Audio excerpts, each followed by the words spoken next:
રાજકોટ રેન્જમાં નીલીપ્રાયની એન્ટ્રી થતાં નાના મોટા અનેક ગુંડાઓ ભૂગર્ભમાં ઉતરી ગયા તેવામાં ડોન બનવાના અભરખા રાખનાર અને ગેંગ ચલાવતા ગુંડાઓ સામે હવે નીલીપ્રાયે કાયદાનો પાઠ ભણાવી રહ્યા છે। તેવામાં જામનગરમાં એક જ દિવસમાં બે કુખ્યાત ગેંગના લોકો છે તે જેલના સળિયા પાછળ ધકેલાયા છે અને તેમાં વિપક્ષના બે પૂર્વ કોર્પોરેટરોનો પણ સમાવેશ થાય છે। શું છે આ સમગ્ર મામલો, વાત કરીશું આ વિડીયોમાં।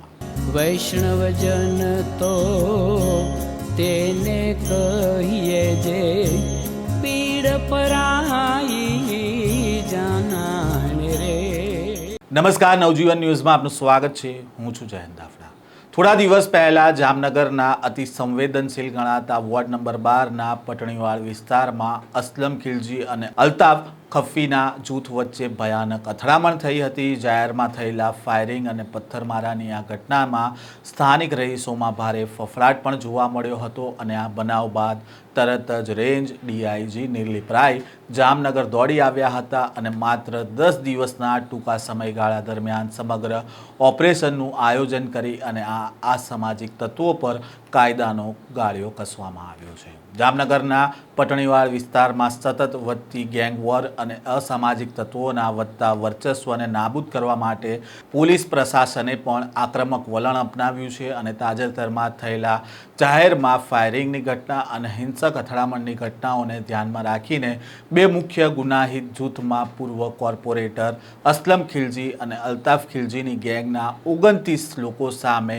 ગુસ્સી ટોક લગાવવામાં આવી છે અને તેને જ લઈને પહેલા તો શું કહી રહ્યા છે જામનગરના એસપી, તેમને સાંભળીએ। આજરોજ જામનગર જિલ્લામાં એ ડિવિઝન પોલીસ સ્ટેશનમાં બે એફઆઈઆર ગુસ્સી ટોકની કલમ 312, 32, 34 અને 35 મુજબ નોંધવામાં આવેલી છે।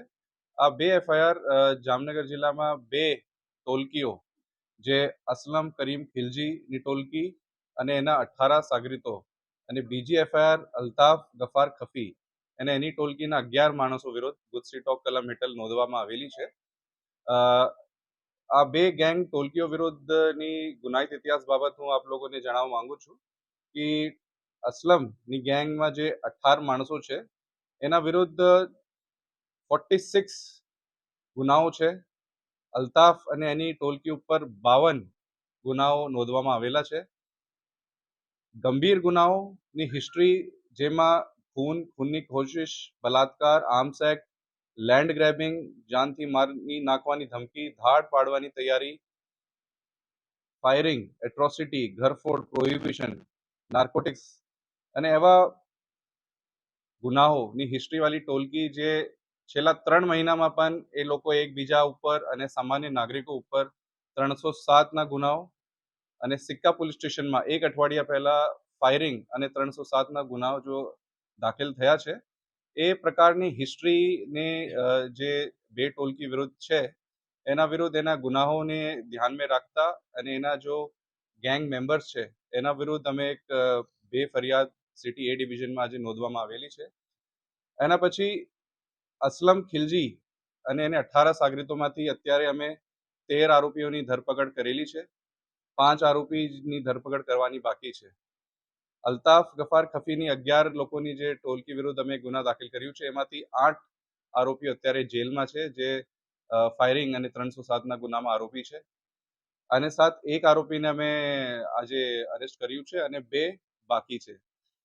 સાથે સાથ આ તપાસ દરમિયાન તપાસ ડીવાયએસપી સિટી જયવીર ઝાલા દ્વારા કરવામાં આવશે। આ તપાસમાં અન્ય કોઈ ગેંગ મેમ્બર, અન્ય કોઈ માણસ એની મદદ સગવડ કરતા આપતા હોય એની પણ અમે એની ધરપકડ કરશું। સાથે સાથ એ લોકોએ જે પણ ગેરકાયદેસર મિલકત પોતાની એ ગુનાહિત ઇતિહાસથી અને પ્રવૃત્તિઓથી જે વસાવી છે એની પણ અમે તપાસ કરવામાં આવશે અમારી દ્વારા। જે કલમ છે જેમાં ગુનાહિત ટોલકી, ઓર્ગેનાઇઝડ ક્રાઇમ સિન્ડિકેટ જેમાં કહેવામાં આવે છે, જે ટોલકી એક્ટિવ હોય, જેની ગતિવિધિઓ ચાલતી હોય, જે રીતે મેં કીધું આપને છેલ્લા 6 મહિનામાં એ લોકોએ 3 થી 4 ગંભીર ગુના એકબીજા ઉપર કર્યું છે।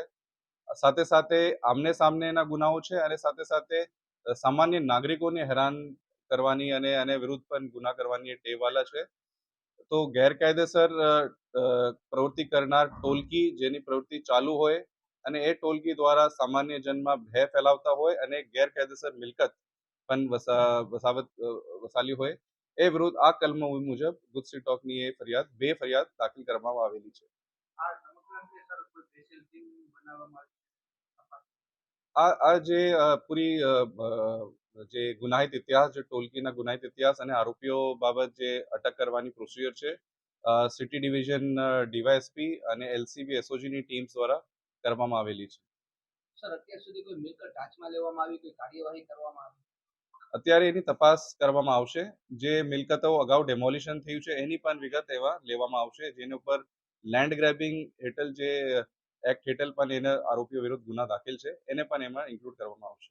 પોલીસે સંગઠિત ગુનાખોરીને નેસ્તનાબૂદ કરવા માટે Gujarat control of terrorism and organised crime એટલે કે ગુજસી ટોક કાયદાના શસ્ત્ર તરીકે ઉપયોગ કર્યો છે, જેમાં પૂર્વ વિપક્ષી નેતા અને પૂર્વ કોર્પોરેટર અસલમ ખિલજીના જૂથના 18 લોકો સામે ગુનો નોંધાયો છે. આ સાથે પૂર્વ કોંગ્રેસના કોર્પોરેટર અલ્તાફ ખફીન અને તેના સાગરીતોના જૂથ સામે 11 લોકો સામે કાર્યવાહી કરવામાં આવી છે અને આમ કુલ 29 લોકો સામે ગુજસી ટોકની કલમ હેઠળ કાર્યવાહી કરવામાં આવી છે.